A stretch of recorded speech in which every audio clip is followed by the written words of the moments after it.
নমস্কার, আশা করি সবাই ভালো আছেন, সুস্থ আছেন। কাকলিস কুকিং হাবের নতুন আরেকটি ভিডিওতে আপনাদের সবাইকে স্বাগত। শীতকালের একটা বিশেষ খাবার হচ্ছে পিঠে, আর এই পিঠে বানানো কিন্তু সকলের বাড়ি শুরু হয়ে গেছে। তাই আমি আজ একটা পিঠে রেসিপি নিয়ে আপনাদের সামনে চলে আসলাম। এই পিঠেটা দেখলে মনে হয় বানানো খুব সহজ, কিন্তু বানাতে গেলে নানা রকম সমস্যার সম্মুখীন হতে হয়। তাই আমি সহজভাবে কিভাবে এই পিঠেটা বানানো যায় সেটাই আমি আপনাদের সাথে শেয়ার করব। আজ আমি বাজারের কেনা চালের গুঁড়ো দিয়ে এই পিঠেটা বানাবো। আমাদের ব্যস্ত জীবনে সকলের হাতেই সময় খুবই কম, তাই খুব তাড়াতাড়ি বাজার থেকেই চালের গুঁড়ো কিনে এনে পারফেক্টভাবে কিভাবে এই পিঠেটা বানানো যায় সেটাই আমি আপনাদের এখন দেখাবো। প্রথমে আমি একটা কাঁচের বোল নিয়ে নিয়েছি। এবার আমি এই মেজারিং কাপের 2 কাপ চালের গুঁড়ো নিয়ে নিচ্ছি। এবার এই চালের গুঁড়োর মধ্যে আমি অ্যাড করে দিচ্ছি হাফ চা চামচ লবণ। এবার লবণ আর চালের গুঁড়ো আমি খুব সুন্দর করে মিশিয়ে নেব। ভালো করে আমি মিশিয়ে নিলাম। এবার আমি এর মধ্যে গরম জল অ্যাড করব। এবার গরম জলটা কেমন হবে সেটা আমি বলে দিই। খুব বেশি গরম হবে না, আবার একদম হালকা গরমও হবে না। এমন গরম হবে যে হাত দিলে যেন সহ্য হয়, অথচ জলটা কুসুম গরম থাকবে। আমি দেখালাম হাত দিয়ে যে হাত দিলে আমার কোনো অসুবিধা হচ্ছে না জলে। সেই জলটা আমি এর মধ্যে অ্যাড করে দিলাম। দিয়ে প্রথমে এই বিটারটা দিয়ে একটু মিশিয়ে নিচ্ছি। তারপর এটাকে আমি হাত দিয়ে ভালো করে মিশিয়ে, যেমনভাবে আমরা আটা মাখি সেইভাবেই এটাকে কিন্তু মাখবো। এইভাবে আমি হাত দিয়ে এবার অনেকক্ষণ ধরে মেখে নেব, যতক্ষণ না মিশ্রণটা একদম মসৃণ হয়ে যায়। যত বেশি আমি এটাকে মাখবো এবং যত মোলায়েম হবে তত কিন্তু পিঠেটা ভালো হবে। হাত দিয়ে ভালো করে আমার মেখে নেওয়ার পরে এটার মধ্যে একটা আঠালো ভাব চলে এসেছে। এই অবস্থায় আমি আবারও হালকা গরম জল এর মধ্যে অল্প অ্যাড করলাম। অল্প অ্যাড করার পরে হাত দিয়ে ভালো করে আমি মিশিয়ে নিচ্ছি। জলটা কিন্তু একসাথে অ্যাড করলে হবে না, তাহলে জল বেশি হয়ে যেতে পারে। অল্প অল্প করে অ্যাড করে ভালো করে মিশ্রণটা তৈরি করে নিতে হবে। আমি মিশিয়ে নেওয়ার পরে এই অবস্থায় আমি, যেহেতু কেনা চালের গুঁড়ো দিয়ে আমি এটা করছি, তাই মিক্সিতে মিনিট খানেক মতো আমি এটাকে ঘুরিয়ে নেব।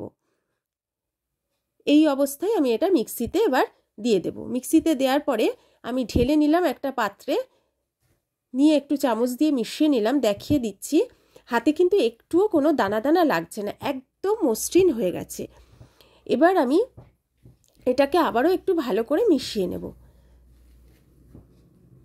একটুখানি জল এর মধ্যে আবার অ্যাড করে দিলাম, দিয়ে এটা ভালো করে আমি মিশিয়ে নিচ্ছি। ভালো করে মিশিয়ে নেওয়ার পরে আমি 15 মিনিট মতো এটাকে ঢাকা দিয়ে রেস্টে রেখে দেব। 15 মিনিট ঢাকা দিয়ে রাখার পরে আমি ঢাকাটা তুলে নিয়ে চামচ দিয়ে আবারও একটু নেড়েচেড়ে মিশিয়ে দিচ্ছি। আর একটা কথা বলা হয়নি, 15 মিনিট রাখার আগে আপনারা চাইলে হাফ চামচ বেকিং পাউডার অ্যাড করতে পারেন।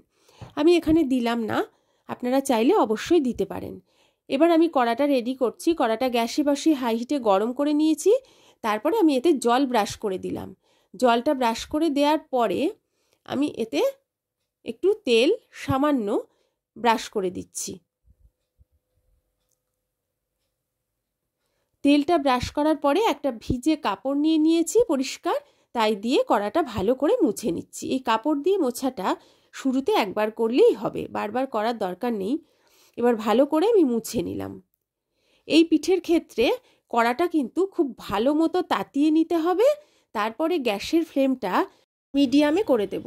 হালকা করে আবার একটু অয়েল ব্রাশ করে নিলাম, নিয়ে এবার আমি ব্যাটারটা হাতা দিয়ে ভালো করে নেড়ে চেড়ে মিশিয়ে নিয়ে তারপরে আমি 1 হাতা ব্যাটার কড়াই দিয়ে দিলাম।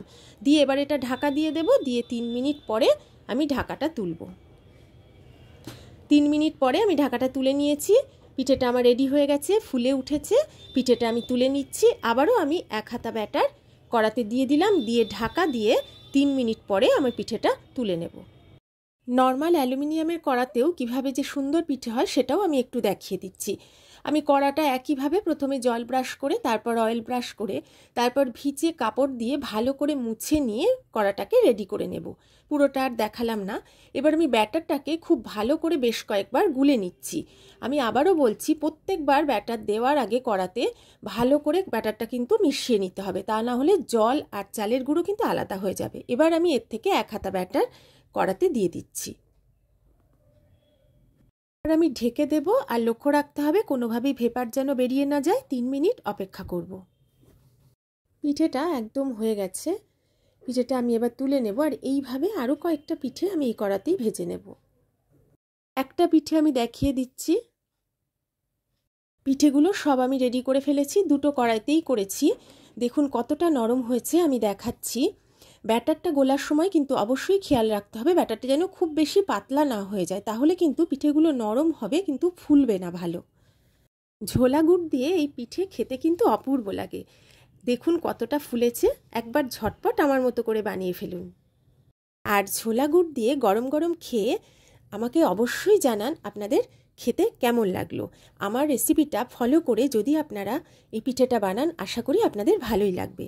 যদি আমার ভিডিওটা ভালো লাগে তাহলে একটা লাইক কমেন্ট শেয়ার করতে কিন্তু ভুলবেন না। যারা আমার চ্যানেলটা এখনও সাবস্ক্রাইব করেননি অবশ্যই সাবস্ক্রাইব করে আমার পাশে থাকবেন যদি আমার ভিডিও ভালো লাগে।